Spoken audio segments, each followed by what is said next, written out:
Welcome, Mr. Wheeler. I wanted to let you know that I appreciate the polite and professional demeanor that you have brought to your task. Substantively, I continue to believe that you have your thumb, wrist, forearm, and elbow on the scales in virtually every determination that you can in favor of the fossil fuel industry, and I think that is very unfortunate.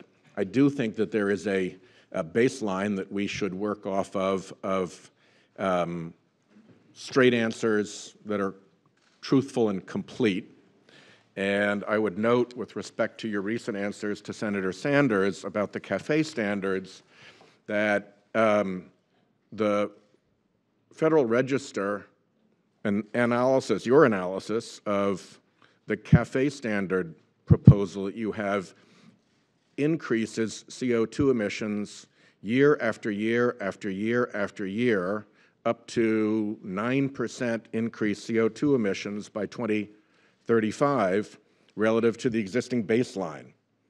So I don't think it's fair to say that you're taking action to help the carbon emissions problem when your proposal is worse than the baseline you began with of the Obama CAFE standards. And I'd put the page into the record. It's page 43327. Similarly, you referred to your ACE program replacing the Clean Power Plan as being something that would reduce carbon emissions. And again, your own analysis in the Federal Register, the government's own analysis in the Federal Register, shows that compared to the Clean Power Plan, your proposal will raise carbon emissions, CO2 emissions, by tens of millions of tons every single year, including, for example, in 2030, raising it by 60 million tons in that year. So I'd like to put those two Without pages objection. into the record. When you were last here on November 8th, 2017, for your confirmation hearing as deputy, I asked what you knew about your client Bob Murray's so-called action plan that he was running around bragging was being implemented by Scott Pruitt and the Trump administration. Here's what you told me. I did not work on the plan, and I do not have a copy of it. I saw it briefly at the beginning of the year, but I don't have a copy of it. I looked at it and handed it back to Bob Murray. So I think the reasonable conclusion from that testimony is that you really only had a hand on it briefly and only saw it very briefly.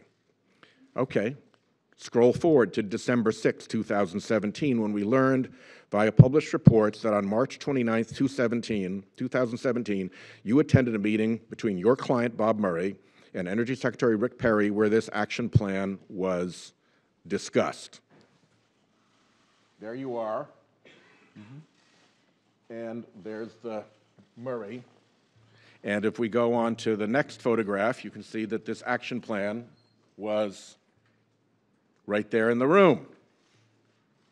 Boom. And it was a nice, cozy meeting. I'll show the bear hug photo. That's really a sweet regulatory relationship.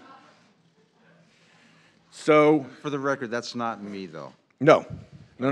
That's your client, Mr. Murray.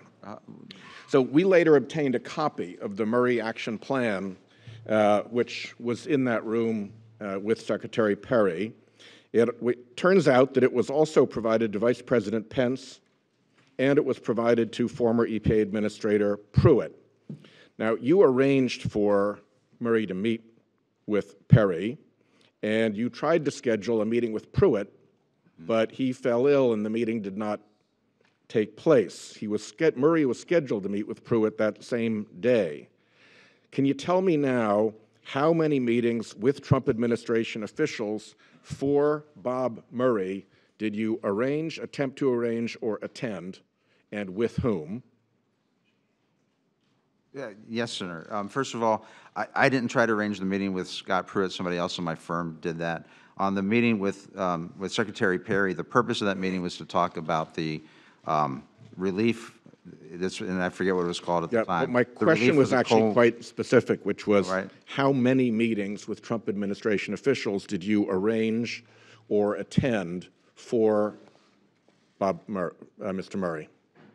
The meeting with Secretary Perry, and then I believe we had an additional meeting at the White House with an energy advisor there. But I did not attempt to arrange or attend any meetings with Chairman, Mr. Murray. I'm sorry, and EPA. Mr. Wheeler, my time has expired here. What I would like to do, I don't want to play gotcha with you. Yeah. What I do want is truthful, complete, factual answers about this. So I'm going to expand on these questions in questions for the record, and I expect you to provide complete and truthful answers as if under oath here at the hearing. Is that understood between us? Absolutely. Thank you. Thank you, Senator Whitehouse.